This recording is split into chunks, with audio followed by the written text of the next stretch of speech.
Hello everyone, Juxtaposition here. Today's video we're going to briefly talk about two topics. One's a simple topic, which was the celebration of Dakota Johnson's 33rd birthday just earlier this week. Dakota Johnson's birthday was August 4th, 2022, where she turned 33 years old, which meant that her birthday was October 4th, 1989, right? That was in the aftermath of the Jose Menendez and Kitty Menendez professional murder in Beverly Hills off Sunset Boulevard. And Dakota Johnson's birthday we're going to discuss, and then we're going to talk about Hollywood in general and a little bit on banking, and that essentially Hollywood and banking are cults. We're going to talk about what is a cult. There are different definitions for the word cult, and in respect to Noam Chomsky, a CIA MIT college professor who in applied linguistics, who fancies himself as a fake historian and social engineering sage. And we're going to talk a little bit about which definition of cult is in play, or perhaps all three. There are at least three definitions of cult. All right, so let's start with Dakota Johnson, who was born October 4th, 1989, literally 45 days after the Kitty and Jose Menendez shotgun blasts at 722 North Elm Drive in Beverly Hills, which is 2.4 miles from where Sharon Tate and Abigail Folger were bayoneted by military NATO forces with M7 bayonets. And I should tell you that Dakota Johnson is now 33 years old. Now that's important because if you've seen previous videos that I've done that have been deleted over at YouTube, because YouTube doesn't want you to know about Aaron Valente. Aaron Valente was murdered on October 7th, 2019 at the age of 33. Yes, that's what I said. I said Aaron Valente was murdered at age 33 in, I believe, Menlo Park or San Jose or somewhere between Menlo Park, Sandhill Road, and Bowes Lane, Menlo Drive, Las Vegas Drive, Almaden Valley, San Jose. Kind of confusing, right? Anyway, it was a murder, and she was 33 years old. She went to Georgetown University. She was a graduate of the Jesuit University of Georgetown in the swamp back in, I believe, Georgetown District of Columbia. The center of government, whatever that means. And Dakota Johnson was born 20 years exactly from the date that Art Linklatter's youngest of 5 children, Diane Linklater, age 20, she was tossed or thrown out of her 6th floor apartment in the Shoreham Towers in West Hollywood onto the sidewalk at North Horn Avenue, across the street from 1211 North Horn Avenue, where Connie Monte, who's age 31, she was murdered 4 days later after attending Diane Linklatter's memorial services. And in that apartment building were a whole host of CIA operatives that lived there rent-free, including Ed Durston, who's 27 years old, and he also attended the memorial services for Diane Linklater on Wednesday, October 8th, 1969. Remember, this is 2 months after the Sharon Tate murder, and then we have the Art Linklater, Diane Linklater suicide by LSD, thrown off of her 6th floor apartment, murder. Then we have the Connie Monte murder 4 days later. And this is exactly 20 years before Dakota Johnson was born into a Hollywood family through no fault of her own. See, that's my point here. Sharon Tate didn't decide to get into Hollywood. She didn't decide to work for the CIA. She was born to Doris and Paul James Tate, who worked for military army intelligence. And so it wasn't Sharon Tate's decision. She was born into it. Diane Linkletter didn't decide to have a Hollywood career. And of course, at age 20, she had a small career. She was just getting started. But it wasn't her fault that her father was Art Linkletter, the #1 child icon star, doing 44 years for Hollywood, 25 years at CBS, Columbia Broadcasting, Evil Eye, Masonic Evil Eye Television, and NBC, RCA. All the television shows that he did that mostly featured child psychology, and that kids say the darndest things, or people say the darndest things, and Clubhouse, Funhouse, Playground. And he integrated his 3 of his 5 children into his shows, and his eldest son, Jack, got his own game show. I think he had at least 2 different television shows in CBS. And Dakota Johnson was married into the business through her parents, which is Don Johnson and Melanie Griffith. And Dakota Johnson was put onto a set in Texas with her mother when she was 6 years old.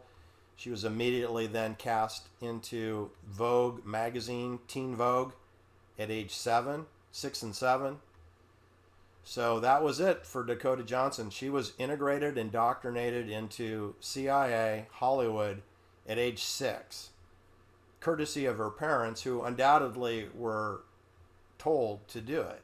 Because if I've learned anything from studying banking and private banking, which means money laundering, invisible hand transactions, if I've learned anything from studying Hollywood studio system and the Hertz rent-a-car business model and the intermodal transportation containers that can transport drugs or whatever in containers on railroad trains and on truck driver chassis and on ships, containerization ships, on barges in the Mississippi River, the Ohio River, the St. Lawrence Rivers. If I've learned anything from the financial modeling of intermodal transportation and Hollywood studio production of television, music, film, if I've learned anything about banking, it's the following. Concealment of the sources and uses of money is essential in all of those industries, okay? Those are all essential industries for pacification and control. The drug business is about pacification and control. Hollywood is about pacification and control. Banking is focused on pacification and control. And to do that, they compartmentalize like a submarine, minimizing whistleblowing, minimizing everything into need to know. Everything's a need to know basis. Everything's based on your security clearance or your status within your cult. The circle of trust. The closer you get to the center of the circle of your solar system, the more perverted your dossier has to be. And the people out on the border, on the perimeter, they don't need to be as perverted because they don't really know too much, right? Like Charlie Manson, he would be an example who's someone that's pretty far out. Lee Oswald would be like a couple of rings in from Charlie Manson. Lee Oswald knew a lot about the U-2 spy plane. He knew about surveillance photography. He knew about film development at secure Army intelligence laboratories. He knew about the drug business in New Orleans because both his father and his uncle worked with Carlos Marcello in New Orleans. And so Lee Oswald actually knew quite a bit by the time he was 24 years old. That is not the case for Charlie Manson, who knew very little, other than he knew he was being played. He knew he was in a prisoner dilemma game. He knew that he spent half his life incarcerated. He knew that CIA psychiatrists came and went from the prisons that he stayed in. So he knew that much. But in terms of actual operations, I'd say Charlie Manson was generally clueless. Whereas Lee Oswald was fairly sophisticated. I mean, he'd been to Minsk. He had free rent from the Red Cross. American Red Cross paid his rent. He had a girlfriend who was a daughter, a niece of a colonel in the KGB. He's taking air transport planes to Norway and to England and to America. He's not paying. He's got $5,000 worth of camera equipment in his garage. He was making $8.50 an hour at a surveillance camera development, film development place, and then he suddenly quits and goes to work for $1.50 an hour at a book depository for 3.5 weeks. I don't think so. Anyway, that's the world that Erin Valente stumbled into it by the time she was 33, and she got whacked. And that's the world that Dakota Johnson finds herself, the star of 50 Shades of Grey. After she was presented in Teen Vogue, by age 7, she did 21 Jump Street, How to Be Single on television. And then eventually she did 50 Shades of Grey when she was a young woman. So now she's 33. She's still a young woman. It's just I'm concerned because the age 33 is kind of a dangerous age. You should know that Art Linklater, during 1969, on July 15th, Art Linklater's 33-year-old son-in-law, John Zweier, was murdered with a .38 caliber pistol in West Hollywood next to a swimming pool. He was married to Art Linklater's 29-year-old daughter, Dawn, his eldest daughter. And so I did say 33 years old, and I did say John Zweier, and he is the son-in-law to Art Linklater, who just a few months later, 1 month later, we have Sharon Tate, Tom Coomer be murdered, which is in very close proximity to Art Linklater's home. I'd say it's about 700 yards away as the crow flies. To drive from Art Linklater's home to the murder scene is probably about 1.33 miles because you have to go down the hill, backtrack, come back up the hill, and it adds mileage. But if you could be a birdie, you could be over there in 30 seconds. And I think it's stunning that Art Linklater knew Sharon Tate, and he knew Tom Coomer, Jay Sebring, who appeared in Batman, and Art Linklater's son Robert also appeared in Batman as young Joker, the young Joker. But be that as it may, Art Linklater knew virtually everybody who was in television, who worked at the CBS studios over there near Van Nuys, Burbank area. And John Zweier was 33 years old, and Erin Valente was 33 years old when she was murdered. And Dakota Johnson is now 33 years old. Her father, Don Johnson, had a cabin up near Aspen, Colorado. Not in Aspen, but just outside of town, just a couple miles outside of Aspen. They had a cabin, and their neighbor was Hunter S. Thompson, the gonzo journalist, also known as CIA fake journalist, Hunter Thompson, who had an office at the Haight-Ashbury Free Medical Clinic in 1965 when Jim Jones of the People's Temple rolled into town. Okay, so that's going to cross me over into Dakota Johnson's birthday, age 33, into the cult, because Hollywood is a cult, and Dakota Johnson is in a cult. And her father, Don Johnson, is in a cult. And her mother, Marilyn E. Griffith, is in a cult. And her grandmother, who I personally met, Tippi Hedren, she was in a cult. And she's done her best to stay the heck out of the cult and doesn't live anywhere close to Hollywood. I believe she's up in Wisconsin and has her her sanctuary for exotic animals that she's involved with. That's about as far away from Hollywood as you can get. I would recommend that Dakota Johnson follow Melanie Griffith's mother's example and do what Tippi Hedren did, which is get the heck out of town. All right, so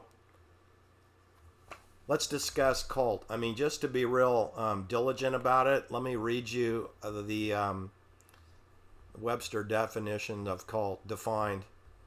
Spelled C-U-L-T.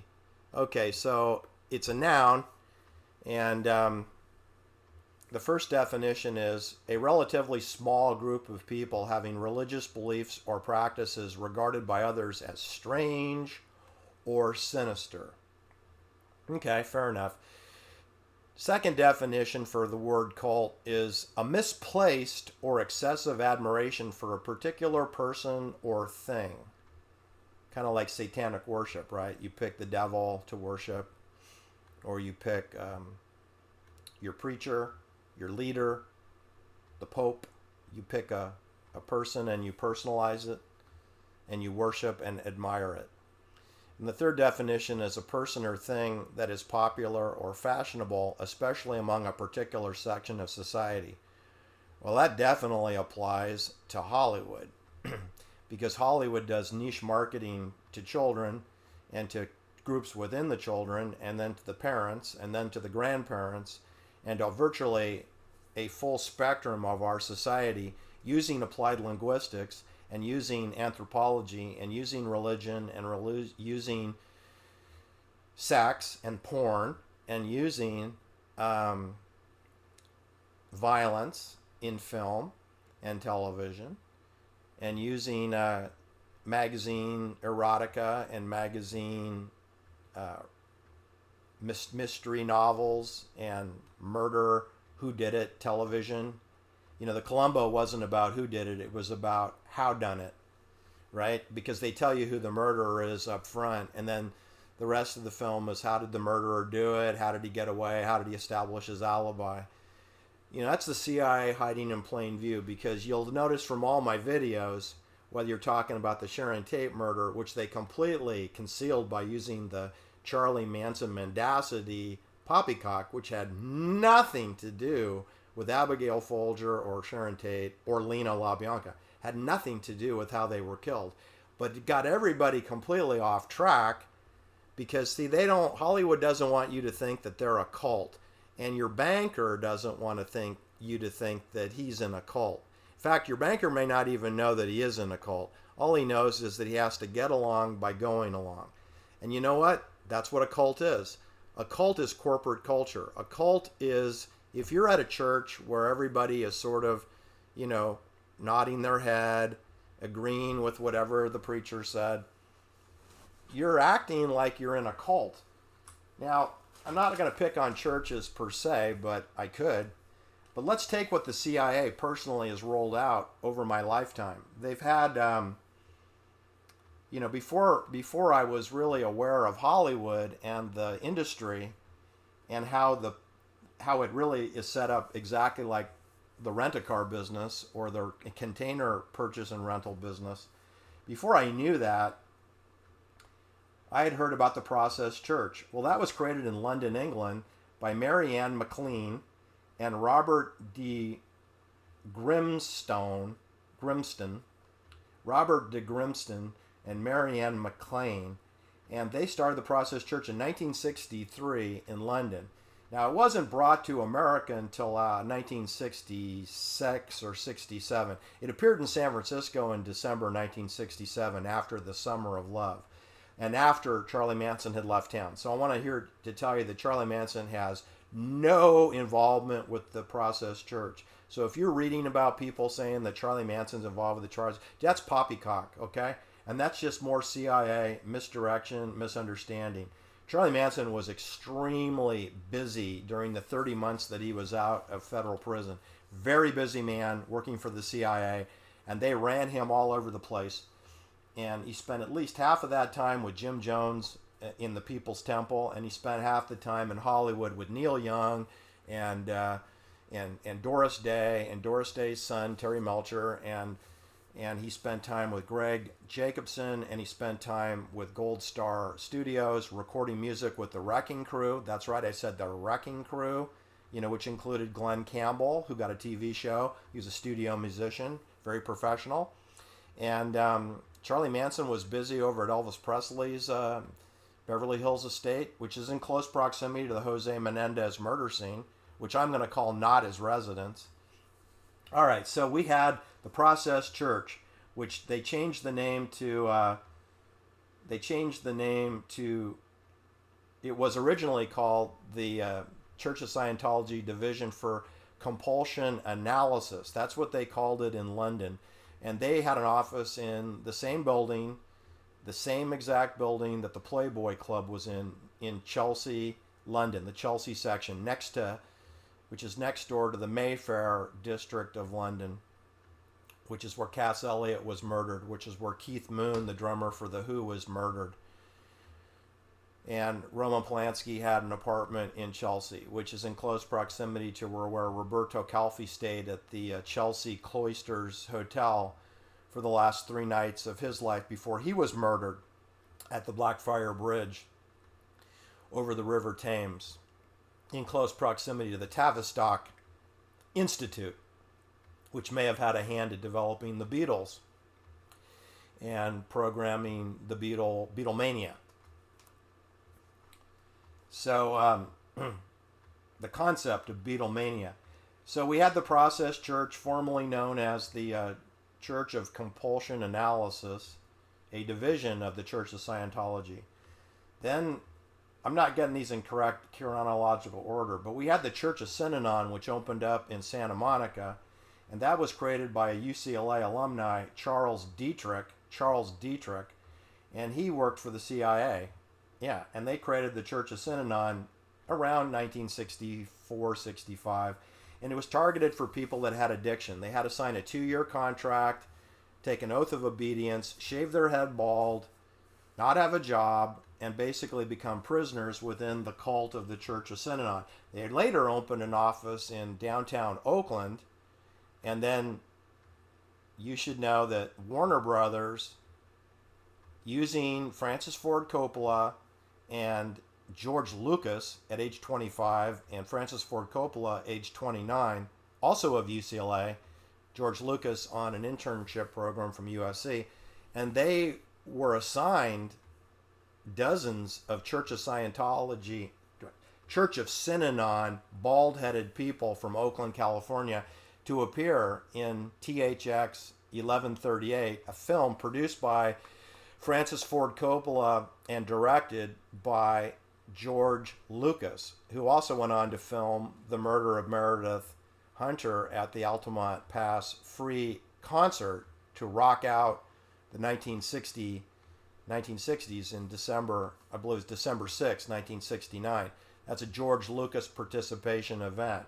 And he was involved with directing THX 1138, which included cult members from the Church of Synanon, Oakland, downtown Oakland building. You should know that the Santa Monica Church of Synanon is in close proximity to the New Road School. I'd say it's within a mile away. Well, that's where Dakota Johnson finished her high school after she transferred from the Santa Catalina School. You know, where Abigail Folger went, where Patricia Hearst went, where Dr. Victor Ota's 2 oldest daughters went. Tara and Lark Ota went to the Santa Catalina School in Monterey, Spooksville, USA, and Patricia Hearst went there, and Dakota Johnson went there, but she did senior year at the New Road School in Santa Monica. It's 3.5 miles from where Dorothy Stratton, Star 80, Playmate of the Year for 1980, she was murdered in a satanic ritual shotgun blast. Not that different than Jose Menendez, killed in a shotgun blast. So was Dorothy Stratton, 3.5 miles away from where Dakota Johnson went to high school. And only about 1.5 miles away from the Ann Heche fiery car crash that never happened. There was a felony arson blaze of a CIA-owned house that hadn't been updated in 40 years. Okay, so there's that. Looked like a controlled arson because it didn't burn the houses on either side, did it? Oh, no. It's very controlled arson. That's Culver City, people. That's Culver City. There is no Mar Vista. That's just so we don't have to use the word Culver City, MGM Studios, Sony Pictures, Dorothy Stratton. That's where Sharon Tate signed her 7-year contract deal with the devil, was at MGM Studios, Culver City. Very close proximity to the Dorothy Stratton satanic murder site, like 1 mile away. Just one's on the south side of the Santa Monica Freeway, aka called the Harbor Freeway. They always want to call things what they're not. It's the Santa Monica Freeway. It goes to Santa Monica. Whatever. It's Culver City. And Dorothy Stratton had a little dumpy rental on the north side. She's really living with Peter Bogdanovich in Bel Air, so I don't know why we're talking about why she had to be murdered in Culver City when she's living in Bel Air with a much older man, Peter Bogdanovich. But anyway, that's what happened. I noticed that a lot of people get whacked from the CIA in properties that they don't live. So Dorothy Stratton didn't really live where she was murdered. Sharon Tate didn't live at Cielo Drive where she was murdered. Abigail Folger didn't live at Cielo Drive where she was murdered. Tom Coomer didn't live where he was murdered. And Lena LaBianca didn't live where he was murdered. He got murdered in his mother's home. He lived in the Disney mansion in Griffith Park, but he had just sold it. And he was en route to moving to San Diego into Vista because he bought a big horse. He was in the process of purchasing a horse farm, and that deal hadn't closed yet. So he didn't technically own another house. He was in a transition phase, so he's living at his mother's house. That's where he was killed. Okay? Erin Valente was killed, I think, where she had her last meeting with a elite private banker. And then her body was found in a different county 18 miles away, approximately 18 miles to the south of where she was perhaps medicated, pacified, confused, controlled. Then we had Jim Jones and the People's Temple, and that morphed into Jonestown, right? But Jim Jones was associated with the People's Temple for 13 years. It was only 13 years, from 1965 to 1978, when it morphed into the Jonestown, which is a CIA operation in French Guiana, 60 miles from the town of Georgetown. Georgetown comes up a lot, right? Erin Valente went to Georgetown University. Nancy Pelosi's husband, Paul Pelosi, he graduated from Georgetown University. Jim Jones needed State Department clearance, which he would have received in Georgetown, Guyana. Huh. It's fascinating. Just fascinating. Then we had Michael Aquino. He's the cutout that had offices. He had officer housing in the Presidio, San Francisco, where Sharon Tate's father also had officer housing at the Presidio, the site of the last Zodiac killing on October 11th, 1969 in Presidio Heights, right next door to officer housing, where Michael Aquino may have been living at the time, where Paul Tate was living at the time. Colonel Paul Tate, Sharon Tate's father, was living there, where the Zodiac killing last happened. That's 2 months after his daughter got whacked. And we have Michael Aquino associated with the Temple of Set, or the Church of Satan, the Church of Final Judgment, Michael Aquino. But he works for the CIA. So the Church of the Final Judgment is a CIA church. The Temple of Set is a CIA church. Anton LaVey, Church of Satan, that's a British intelligence church. Process Church, created in London, England, that's a British intelligence church. Church of Scientology, created in London, England, that's a British intelligence church. Yeah, then it got moved to Pasadena, right? With, what's his name, right? You know what I'm talking about, right? The science fiction writer, right? What's his name? L. Ron Hubbard, science fiction writer. Science fiction. Yeah, he was a prolific science fiction writer. Very prolific. He worked for Navy Intelligence. L. Ron Hubbard, Navy Intelligence, Pasadena, you know, with JPL, Jack Parsons Lab, Jet Propulsion Lab, Flint Ridge, Pasadena. Right. Right. Pasadena. Home to Caltech. Home to... Didn't Sidney Gottlieb, didn't he graduate from Caltech? Yeah, he did. He has a chemistry degree. Chemical engineering from Caltech, Pasadena, which is where Jack Parsons' lab is in Flint Ridge, which is not that far away. I mean, it's a long walk. I mean, it's a couple miles. It's not more than 4 miles away. Caltech, Skunk Works, Lockheed, JPL, Jack Parsons Lab, Jet Propulsion Lab, Saturn Rockets, Aerojet, Aerodyne. L. Ron Hubbard. That's Church of Scientology from British intelligence repositioned to Los Angeles. You know where the Church of Scientology visitor center is in Los Angeles? It's like 2 blocks from the Dolby Theater where Will Smith did the bitch slap with Chris Rock, where the Magic Castle is. It's walking distance to the Church of Scientology headquarters. Isn't that interesting that the Church of Scientology headquarters, for people that are curious about Church of Scientology, it's located where the Magic Castle is. That's where Charlie Manson lived for half a year before they turned him into a geologist in 1959. That's where Ashley Ellerin was bayoneted 47 times. 2 blocks from there. Like 4 blocks from Church of Scientology. 2.5 blocks from the Dolby Center where Will Smith did his fake slap. That is where Janis Joplin was murdered. Next door to the Magic Castle. And I mean next door. Which is 1 block from where Charlie Manson lived. It's 1 block from where Charles Watson had an apartment for a short time before they framed him for the Sharon Tate murder. He lived there. Where Janis Joplin was murdered. Where that's a half a mile from where Lindsay Pearlman was murdered with sodium nitrate at Runyon Canyon. Half a mile from the Magic Castle. Half a mile from Janis Joplin. Half a mile from Ashley Ellerin.